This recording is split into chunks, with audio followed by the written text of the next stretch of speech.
be a girl at the same time, so I think somebody like invented it. Yeah, so tell me about that title. I don't, tell me about it.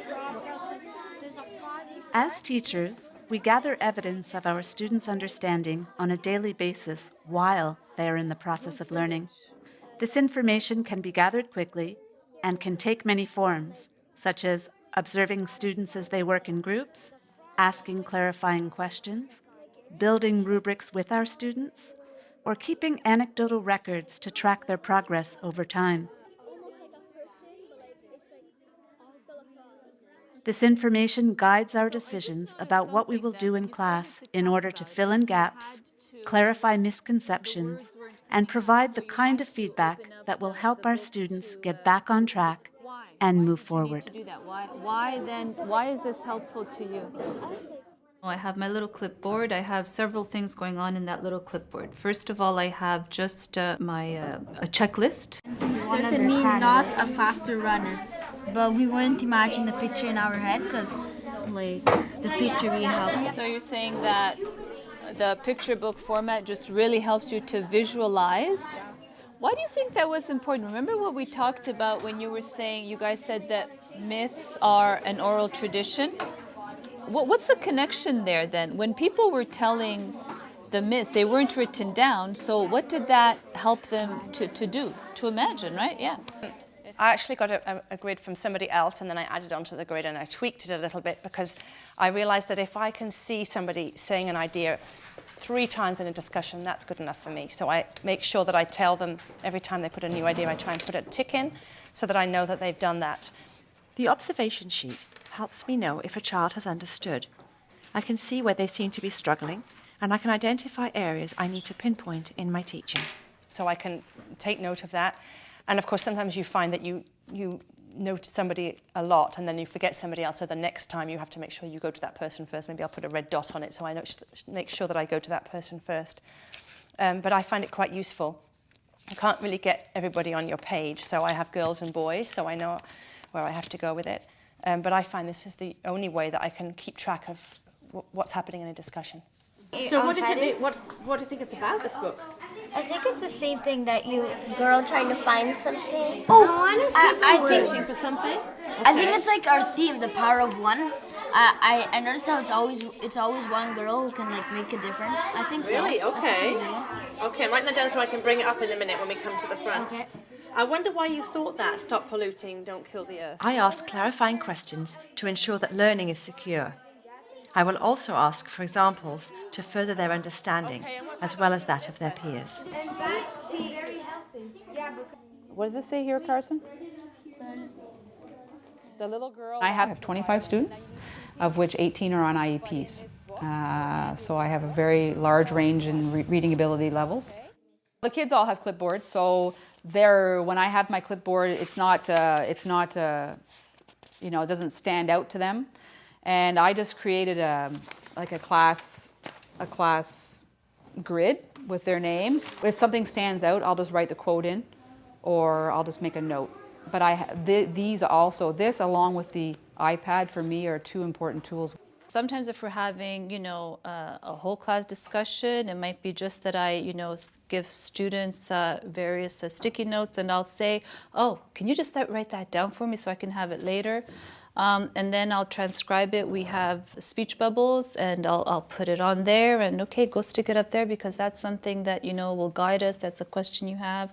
That's my way of keeping track of, everything that's going on. Yes, I have this small iPod that I use, and I used to start by recording on my computer, and it became this big box in front of me, and nobody would speak and everybody would stare at it. But then I noticed that with this, I can put it on my lap, nobody notices it there, and I can hear what everybody's saying. So if I don't have time, if it's a particularly fast discussion or it's something where I really have to be focused on what they're saying to make sure they don't make any mistakes, or if it's something like a current affairs discussion where I really have to make sure they really have the right information, then I'll put this on, and so I can concentrate on what's happening, and then afterwards I can just listen in on my earphones and tick off on my list how they did, so that I don't have to be writing at the same time. When I record students, it helps me know whether to go back and discuss an idea again, or whether I can move forward. She couldn't be not allowed to be a child anymore.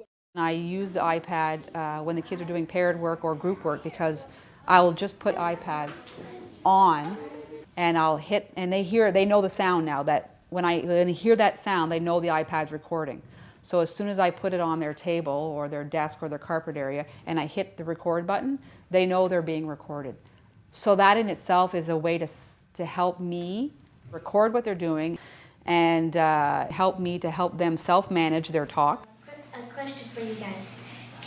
Look, there's a question here.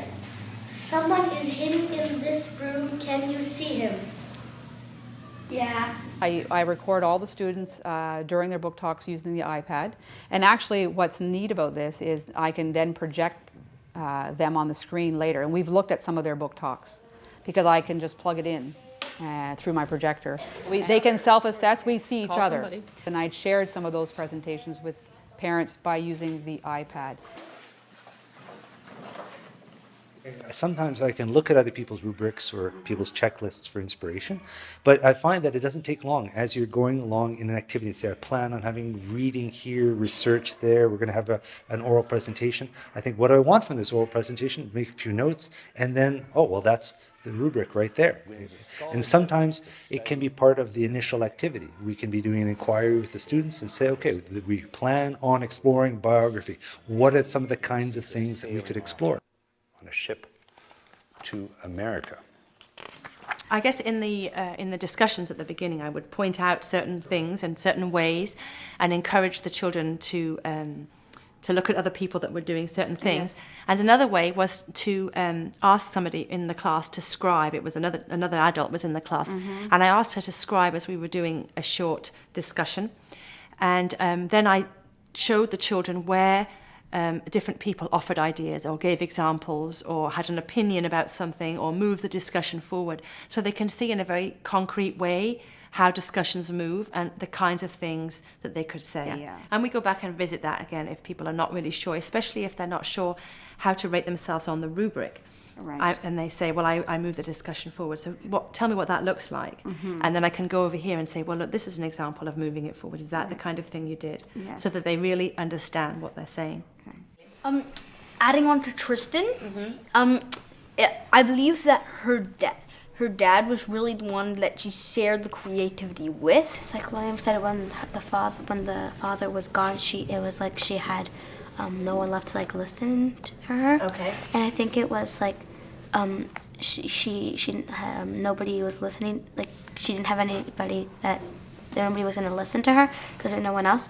So it was sort of like her heart wasn't working. When we first started doing discussions, we talked about what we want in a circle and how would we want to react when people are discussing things, the kinds of things like body language, how you're going to encourage somebody to talk, how you will build upon somebody else's ideas. And so we started off with a list of things that we'd like to see in a discussion from other people.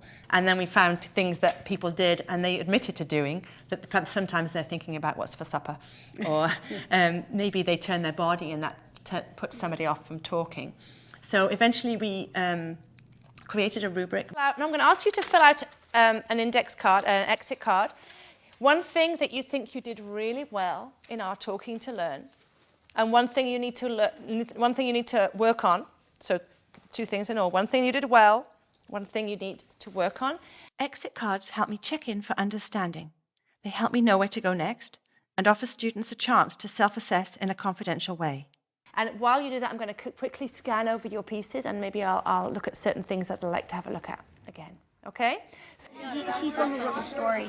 So a legend doesn't explain anything, but what is a legend have a lesson? Is there a lesson in this at all? Yeah. What? Yeah. Never quit something you're good at. Like never quit what you're good at, especially when people count on you. Yeah, do not quit something that you are good at, especially when people depend on you. Okay. Well, is that going to now, when you're retelling or acting out and retelling the myth or the legend, is that going to make a difference that it's not a myth and a legend? What are you going to think about now when you start writing your script for this legend? Is it going to make a difference for you? How are you going to start thinking about that? What are you going to start doing? Can you repeat that? Yeah, please. 'Cause When you